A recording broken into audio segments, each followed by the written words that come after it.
بنجامین کلید بهترینه د نصیحت نه ډکه کیسه. که په چینل باندې نوی ویډیو لایک چینل ضرور سبسکرایب کړئ چې دا د یو کلي کیسه ده. په هغه کې یو کسان وي، دوه واړه بچي، یوه ښځه او یوې بوډۍ مور وي په دغه کور کې، او د دوی سره دومره څه نه وي چې دوی څه پالتو خرچو کړي یا بچو له څه واخلي یا ځان له داسې څه پالتو واخلي.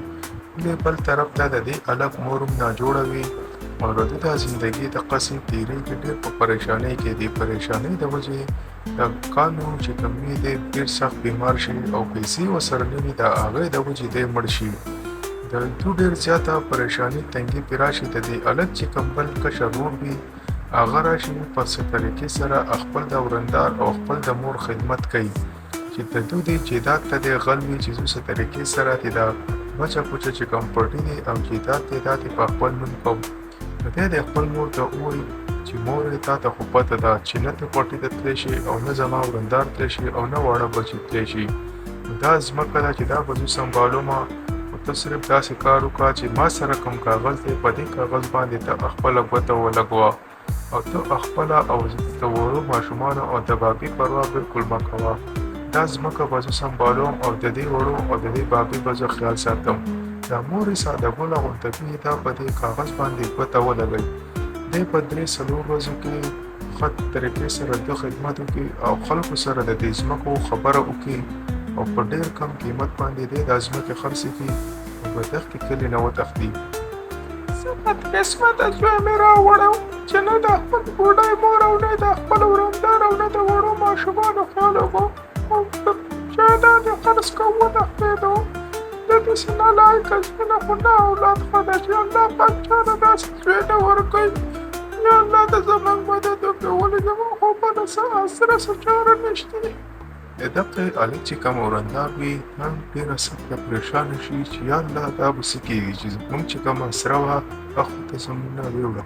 په دې کلي کې دا خلک چې کوم وي کله یو کلی کله بل کس څه ناڅه وله راشن رالېږي او د دوی د کور حالات هم ډېر سخت خراب شي. د دوی کره هېڅ هم نه وي او په ډبه کې چې کوم بچه کوچه پیسې وي ما چې په ډبه کې چې کومې لږې پیسې جمع شوې هغه هم ختمې شوې او په کور کې راشن هم نشته او زه څه کار له وتلو غواړم خو ستا هم ناجوړې او دا وړ هم نه پرېښودل غواړم. په دې طریقې سره دونه په دې کلي کې خلک یو او بل څه ناڅه خوراک ونه راوړي. دا خلک هم د دونه تنګ شي چې مړه پرېږدوه په خپل حل باندې دې پرېږده. دا خپل دلور ته وایي چې زه راځه کار له وته غواړم خو زه تاسو پرېښودنه غواړم چې زه لاړه شم کار وکړم او تاسو په کور کې پرېږدم. او بل طرف ته ماجم ناجوړه ده، څه وکړم ډېره سخته پریشاني ده، خو ما له به سبا کار له لازمي وتلی او په کور کې لږ راشن دی هغې به نن ډوډۍ وشوي. مورې ته مه خفه کېږه، زموږ به الله مدد وکړي او الله راته غریبانانو مدد کوي. دا خپل کار له لاړه شه دلته باندې زه به سبا کار له وځم او څه ناڅه لاره به لازمي وباسم. مور ته په طریقې سره خپل دې وړو ته وایي چې تاسو کښېنئ، تاسو له زه دا باقي چې چاول او دال کم دی تاسو له دا درکوم او خپل ماشومانو له هم ورکړي او خپل خواښې له لږ دال او چاول پاتې وي چې دا څنګه دا خوري. په دې کې دروازه وټکېږي چې دا ورپاسې یو بوډۍ ښځه وي.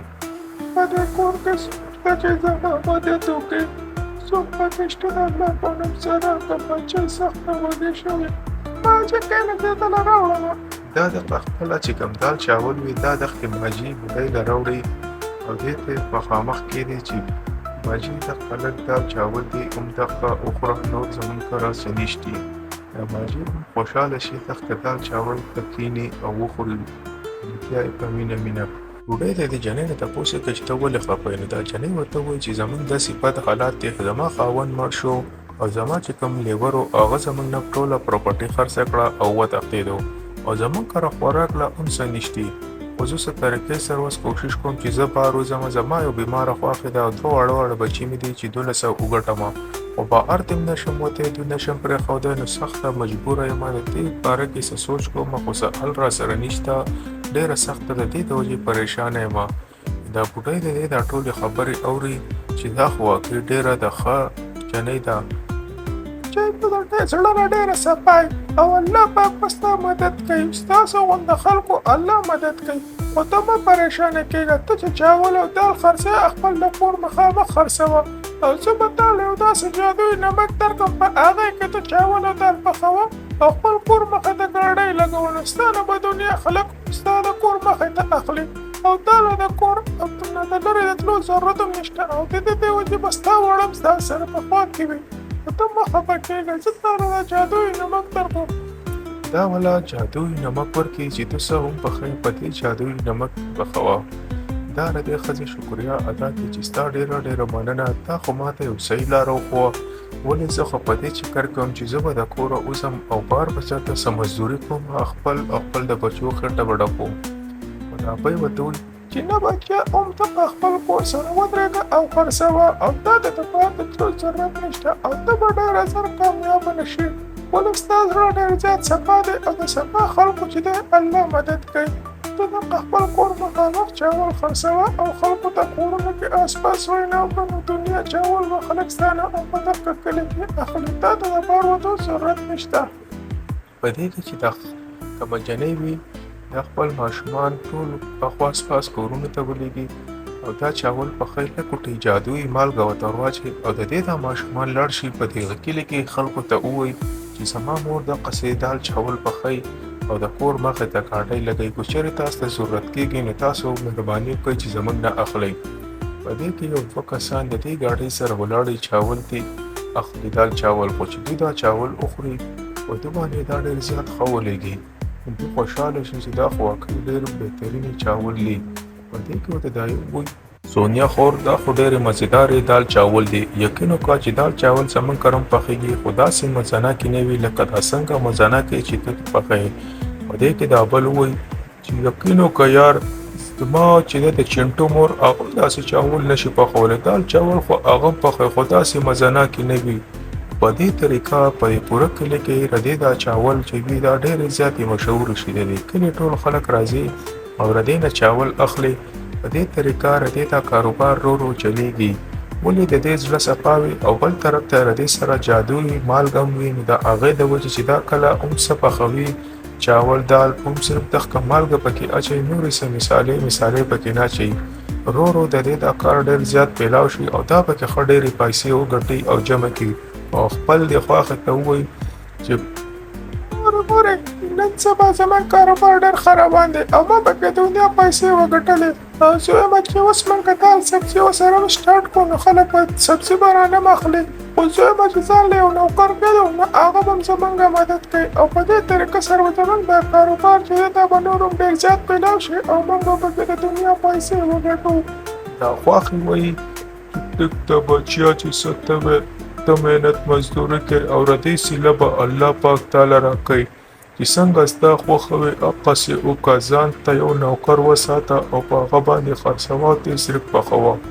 دا د سبا نه یو نوکر ونیسي دا چې څه پخوي هغه نوکر په ګاډۍ کې خرڅوي پیسې کار صرف نوکر کوي او نور پخولو کار ټول دا کوي چې څه ذایقه د څه حساب کتاب دی هغه ردې په لاس کې نوکر صرف دا چاول خرڅوي او دال خرڅوي. په دې طریقه د دې دا کاروبار لږ نور هم پیلاو شي.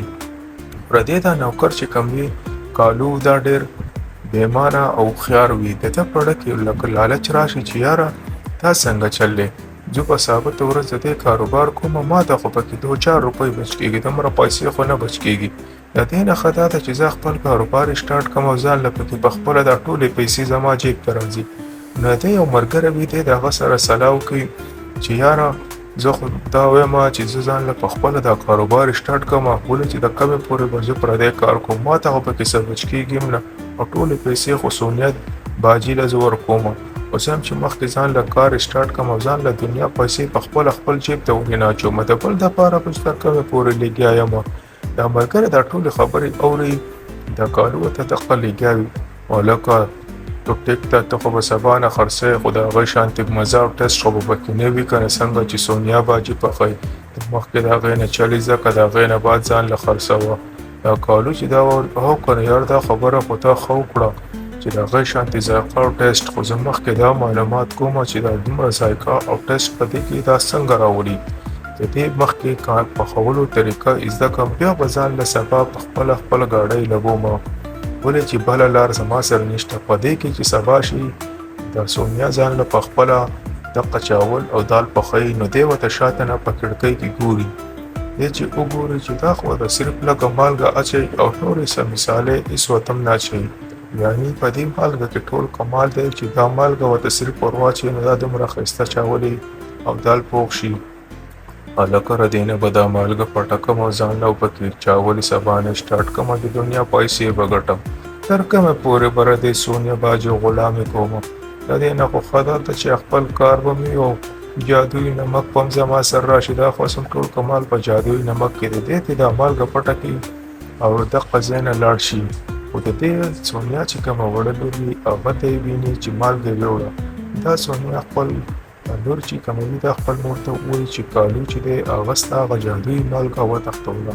دا چې دا واوري دا ډېره پریشانه شي چې یا خدای پاکه دا خو اوس څه کوم. دا خو ټول کمال دا جادویي نمک او داسې خو اوس دوباره زه هغسې نشم پخولی. خو چې دا بیا برجخانې ته راشي هغه جادویي نمک پخپله ردې برجخانې ته راغلی. دا چې په دې نظر شي دا دوباره ډېره زیاته خوشحاله شي او د الله شکر ادا کړي او دوباره نه ودرېږي خپل چاول پخول شروع کړي. بل طرف ته کالو ځان له پخپله دنیا چاول پخ کړي او ګاډۍ لګولي او خلکو ته اوازونه کوي چې راشئ راشئ د کالو چاول وخورئ، مزناکې چاول وخورئ. یقین وکړئ چې یو ځل وخورئ په مخه به رامنډې وای. یو دوه کسان راشي دې وله پلیټونه کې چاول ورکړي. دې چې څنګه دا چاول وخوري دو باندې څه عجیبه ځای کولی دي یار.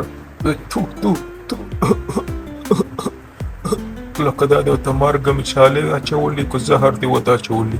څنګه چې تور دغسې دې دا چاول هم بېکاره دي منوس انسانه.